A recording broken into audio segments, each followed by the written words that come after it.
Welcome to the Stop Down Photography Podcast, episode 26. I'm your host, Scott Davenport. Today's topic is about taking the time to appreciate images, to pause and admire.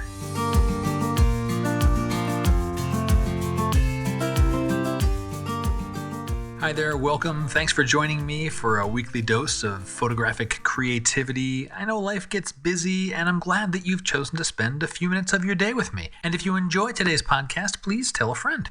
I'm titling today's episode Pause and Admire. Why? Because I need this reminder. I realized I'm not admiring photos as much as I used to. Simply looking at a photo and enjoying it is less common in my week, and I think I need to change that. Since I realized this in the last week or so, I thought this would be a good topic for today's podcast, because maybe you've experienced this as well. I do think there's a certain arc to this behavior that I've noticed in my photo consumption. So let me unpack this more, this decrease in admiring photos. Rewind the clock 10 years or so. I'm reassociating myself with photography, the switch from film to digital, and I'm consuming images at a ravenous pace. Photographers' websites, Flickr, Google+, that was a thing then. I'd look at photos. I'd marvel at powerful compositions, bold framing, rich, vibrant colors, a lot of things I had not seen before. How subjects were frozen or how they were blurred, how some photos seemed to have a depth of field that was endless. And yes, I was learning from these images. I was definitely in sponge mode with respect to photo learning, each photo being a gateway to learning something new about photography. Yet my initial intake of each photo was simple admiration. The image itself was the thing, the feeling that it made me feel, and then I'd study and learn. Now that process may happen in just a few seconds, but it did happen. Somewhere along the line, and I'm not really sure exactly when this happened, my default mindset when viewing images shifted toward that of the critic.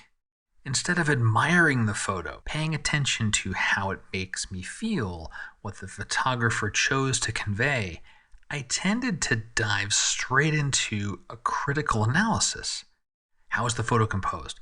Could it be stronger? Could it be better? Is it tack sharp? How is it processed? Are there artifacts in the processing? The list goes on.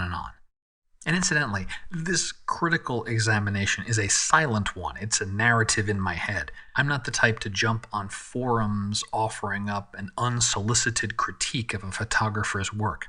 I'm of the school of thought that critique is great when the photographer wants it and asks for it. Anyway, I'm becoming self-aware of this drifting into a critical mindset, and it's something I want to keep in check. Why? When I think about the times when I admired a photo, I paid attention to how it made me feel, those interactions, those engagements. They were inspiring. I wanted to go make a photo like that, go visit that place or someplace like it, go learn how to make my camera capture a similar look. I think that sense of wonder is important in a photographic journey. It helps push us forward creatively. So I'm growing more mindful of that.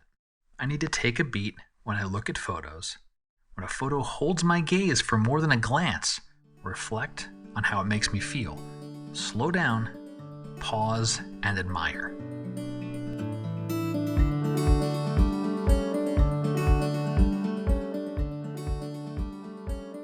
Shortly after you realize something like, I'm not admiring photos as much, the inevitable question is why? Why am I doing this? Why the shift away from admiration to critique? And I'm not fully resolved on this, but I do have some thoughts about how this shift happened. Number one is I'm self-critical. I do this critical analysis with my own photos constantly. All the time. Every shoot, reviewing things, looking at photos, it's part of our natural culling process. Which ones do we like? Which ones don't we like? Why didn't we like it? We register that. And it helps us grow for sure. But a side effect may be It's left me with a mindset of looking for what can be better and not necessarily taking in what is good to begin with. A second thought is I have grown as a photographer. I know more about photography than I did 10 years ago. I've seen a lot of photos too, much like in life where as we get older, there tends to be fewer surprises, right? We've just experienced more. And it's not because things aren't interesting or fun or great. We've just seen more. So there's fewer things that are new and novel. But for photography, I do think it's because I know more about the craft. As one point of contrast, when I look at a painting or a sculpture, I admire the work as it is. Now with a painting, since that's kind of closer to a photograph, I do notice color, composition, brush strokes, and those types of things. But because I don't know as much about the medium, I don't see the quote-unquote mistakes. With sculptures, it's very different. I remember vividly seeing Michelangelo's David in Florence, the Museo d'Accademia, I believe it was.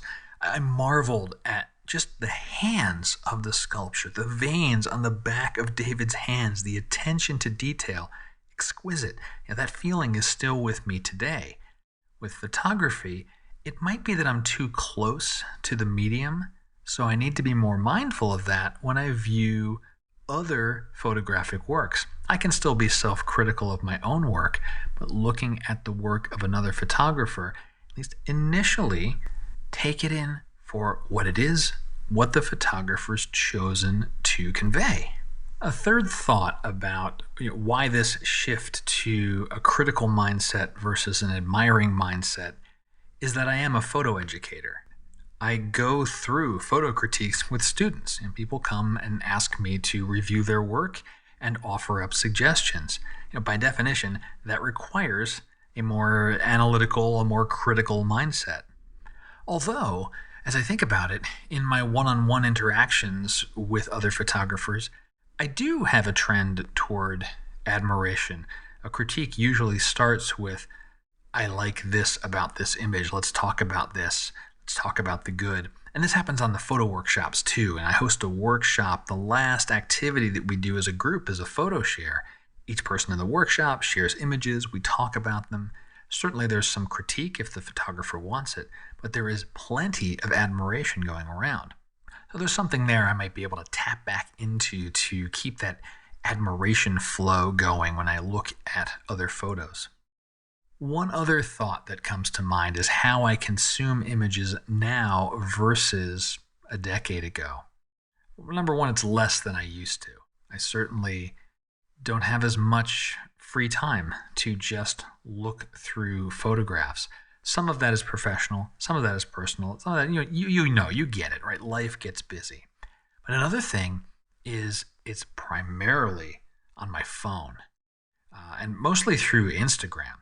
It used to be on my desktop, and I had at the time, I don't know, maybe a 20-inch monitor. Certainly the monitors have gotten bigger over time, but the photo was kind of large, and you were looking at a pretty big preview of the photo. That delivers more impact, more visual impact to that large photo versus a thumbnail on Instagram.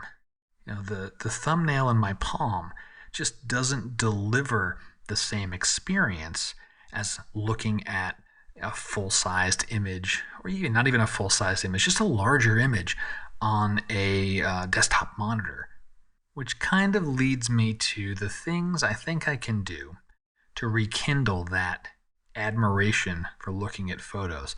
And I have a favor to ask. Tell me what your favorite website is for a stream of photos from a variety of photographers that you enjoy. Drop it in the comments over at stopdownpodcast.com. You want to keep it private. There's a contact form on the website. Messages come directly to me. I'd like your input. I'm looking for just sources of good photography. Doesn't matter the genre. I like looking and absorbing all different types of photographs. I'm a landscape photographer when I capture photos. But when I'm consuming images, I'm just a photographer, and I like looking at all sorts of photos. So if you've got a site or a feed that you really enjoy, send it my way. I'm looking for good photo sources.